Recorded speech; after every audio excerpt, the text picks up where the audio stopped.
Is there something to be said for reforming the tax code to make the country more attractive from a growth perspective?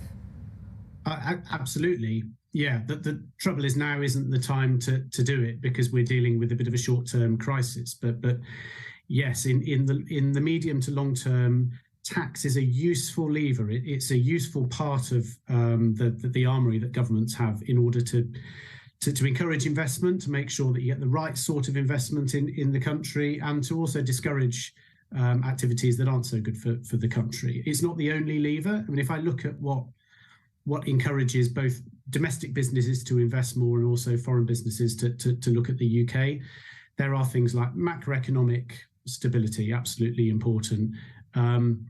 Basic stuff like the English language, the fact that we kind of know that if we spend a certain amount of money, we know what's going to happen to it. Well-educated labour force, reasonably flexible labour laws, and so on. But tax is important, and sometimes it's about headline rates.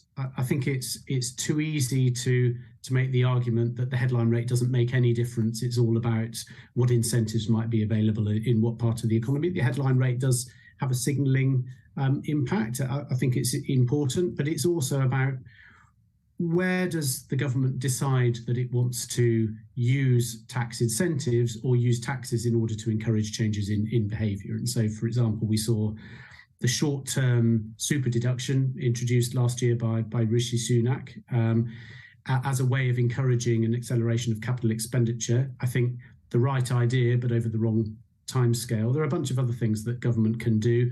There are long-standing oddities in the tax system that probably encourage the wrong sort of behaviour, like our business rates system. But at the moment, unfortunately, it's all about just calming the markets, and that means probably what we need is a period of stability and not too much tinkering, at least in the short term. Tim, looking back at the mini budget, we heard Kwasi Kwarteng effectively spell out in a relatively textbook way the merits of trickle-down economics. He essentially said that if we deliver tax breaks to the rich and to businesses, it will benefit everybody. It will trickle down and provide support and trigger investment all the way through the economy. Is today an admission that that simply is not going to work, that was a massively flawed approach?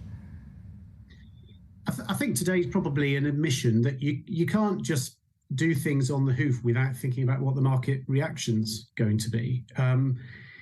There's limited evidence that trickle-down tax policies work, but actually, if you look across the globe, there are examples of economies that are successful and growing that have lower tax rates for highly paid individuals than we have, and there are other examples of countries that are successful and growing that have higher tax rates than us. So what that probably points to is that tax is not the most important factor in determining how successful an economy is going to be. You don't drive growth simply by playing around with the tax system. But I'll come back to the point that it was just the way that it was done, the lack of clear costing, the fact that it was being done at a time where government finances are being stretched by the need to support consumers of energy, and also at a time when global interest rates and gilt yields are rising. It just meant that there couldn't have been a worse time to start